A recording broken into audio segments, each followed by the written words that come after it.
What's up, everyone? We are going to talk about Schlage flare, specifically Schlage lever handles. This has been one of those video topics that I've wanted to do a video on, but I just have not had really an opportunity to.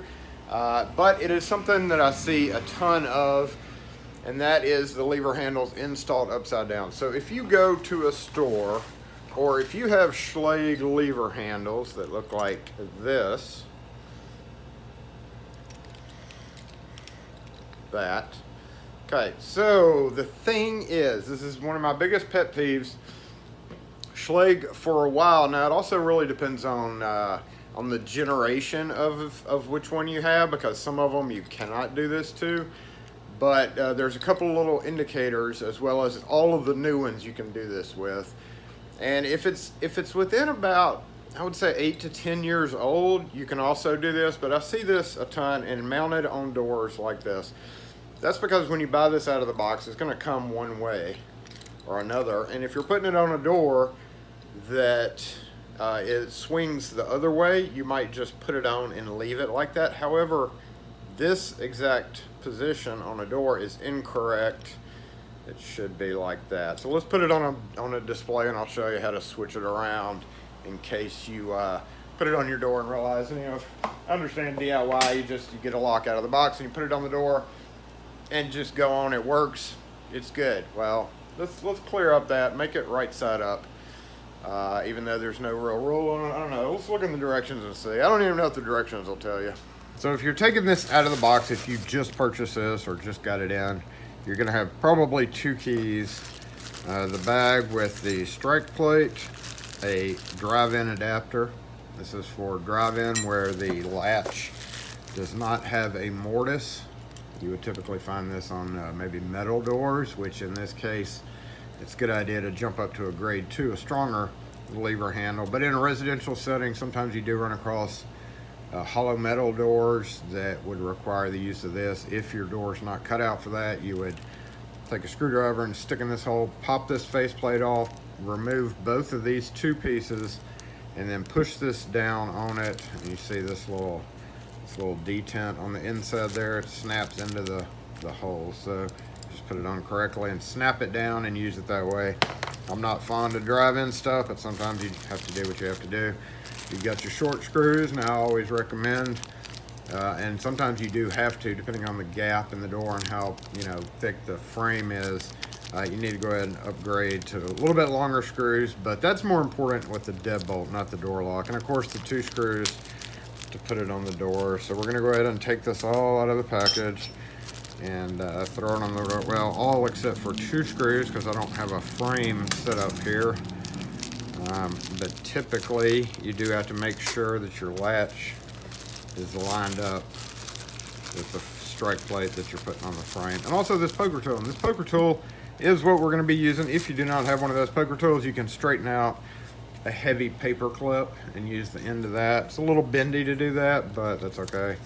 It's just if you do it like we're going to show you, it shouldn't have too much pressure on it. So you've got your template. If you're having to drill this fresh, highly recommend having a locksmith company do that for you. You use your local locksmith after you verify that they are indeed a real locksmith company. And I'm just going to take a quick look at the directions here. So this also applies to accent, which is this lever shape, kind of a wave, what we call it like a wave lever shape. FA, this is only, see, I wanted to see, this shows you what I just told you there. I'm switching to a drive-in. This is not going to really show what we're talking about here. Here we go. Non-keyed functions, keyed functions. Turn your key 90 degrees. Really, either way, just remember which way you turn it. I'll always turn down if you're able to. Push your pin in, pull levers off, switch the cylinders, switch levers around, and that. So there we go. It actually shows it upside down here where we're taking it off. See, that swoops down, but it's supposed to swoop up. Just like this, it swoops up. So let's get this on the door real quick, or on the setup. Right, our first step is to take all hardware off that might have been there before. Put your new latch in and make sure that it seats flush across here. If it does not, if it sticks out, you're going to want to take a hammer and chisel this out a little bit deeper. Just take out a little bit of wood. Sometimes they're not mortised deep enough, but in almost all cases it needs to be perfectly flush across the front here. And we're going to take our screws, which did we lose one? There's a bag. And again, the other two screws are for the strike plate. So you can do this with a hand screwdriver most of the time. If you're installing fresh and there's no holes right here, you would need to take a pallet bit to drill a pallet hole, because you don't want your wood splitting on your door. Tighten this down. Of course, you can use a power drill. I do not recommend ever using an impact drill to do this unless you are very familiar with how it's used. Most people use those incorrectly. All right, now in this case, we are putting it on. It is going to go on the correct way. Let's flip this around. Let's pretend like the door is this way. So when we get our lock, we're going to have to say the outside is on this side. That means your hinges are on the left-hand side. So let's put that on just as it comes out of the box. Now in this case, it's a little ticky getting this bar to go into that hole. You don't want to try to force that at all. So you may have to kind of turn it. It's always best to leave the key out while you're doing this. But if you get it lined up and then just turn your knob very kind of slowly, eventually it will line up. And if you look, it's vertical, so most likely you've got your interior knob's going to be vertical as well. There we go. Put it on. Make sure it seats flush. Now, some doors can have a lot of up and down play. This one's not bad, but your door could. So you want to go ahead and put your screws in as normal, but don't tighten them down all the way. It's never a good idea. It's always best to equally tighten these screws down, but we will tighten it down to just slightly snug. Once we get that done, we're going to kind of lift up the lever. We see it's hanging a little bit. That's two reasons: because it's not center line quite yet, and we're also upside down still. And I'm going to show you how to take those levers off real quick and switch them around so that it is on the door correctly. All right, so at this point where they're both still a little bit loose, we want to move up as much as possible. Watch your latch. You don't want it to be angling like this. So if we move this down in some holes, like I mentioned, it can cause that latch to kind of put a bind on there. So we've got that. So we're going to kind of hold this right in the middle, just like that, with your hand around the door, and go ahead and snug up the screws totally. Almost. So we've got it on the door. It is working correctly. The newest generation of Schlage, as of about 3 or 4 years ago, when you walk up to it, ooh, sorry camera, you walk up to it, so it's unlocked now. We're going to turn the knob on the inside and it's locked. In the olden days, prior to 3 or 4 years ago, when you turned the inside lever, it would stay locked. But now you saw how the button jumped vertical, so locked. And then you let it go, watch it. The button jumps this way so that it locks. So this is to keep somebody from locking themselves out. Back in the day, even the knobs, Schlage would stay in the locked position. A lot of people would pull the door shut behind them and they would be locked out. So they fixed that with this changeover. It's always a good idea to update your hardware every so often if you have just plain Schlage F series, because there are design changes to make them better, especially in certain generations of the deadbolts. So again, this is not it. That's not how one of these goes on the door. We need to switch the levers around.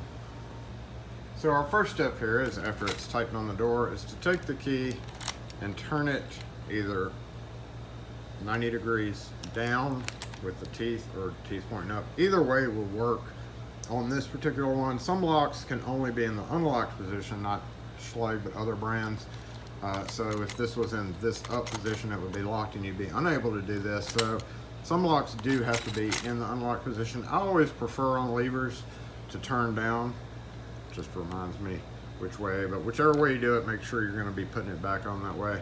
So we push in on this part right here. It's just a spring retainer, and you're allowed to push it in because when you turn the key, what's happening on the inside there, and it's in this position, that is not allowing it to be pushed in. As we can see, it won't go all the way in. That's why the key has to be turned, because when you turn the key, it turns this higher edge to the lower edge, which allows that to be pushed in, like so. So once we have that off, we're going to turn it around, and we're going to do the interior. Interior lever is going to become the exterior. So in this case, doesn't really matter which way, this will always come off. So we'll push it off. Now we have that. We're going to take, this is the interior I just took off. Here's the exterior. We're going to take the exterior and slip it on, so it snaps right on. And go back to the front. We're going to take our key out. Be very careful with this part. You don't want to hit this or snag it or anything. But take your key out, drop it down in the cylinder that was the exterior or interior, and now it's going to become the exterior.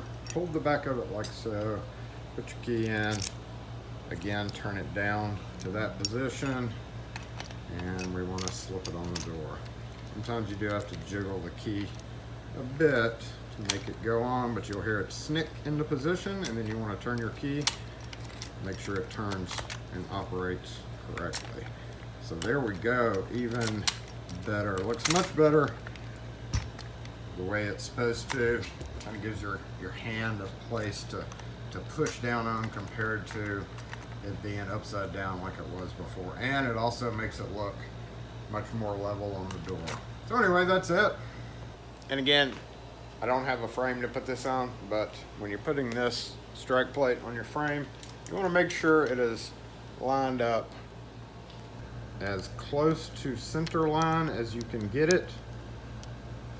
This is how an ideal scenario with it mounted on the door, push in that pin right there back, because if that pin is not allowed to push down, what happens when that tab, it keeps a credit card from opening the door. So if this was on the door like that, you could use a credit card or a bypass tool to just push the latch back. It's extremely hard to do if you have thick rubber weather stripping on your door, because the door has so much give with that rubber weather stripping. However, in almost all cases, you also want a deadbolt on the door as well, because if your deadbolt's fully extended, that's your security on the door. This is merely a convenience in out, keeping the door shut. So always try to have a deadbolt on the door, preferably not brass and satin nickel, but the drift. That's how a Schlage flare and accent with the wave shape, the humps are always supposed to be up. If you have any questions or comments on this or any other videos, as always, post them in the comment section. Thanks for watching. We'll catch y'all next video. Bye.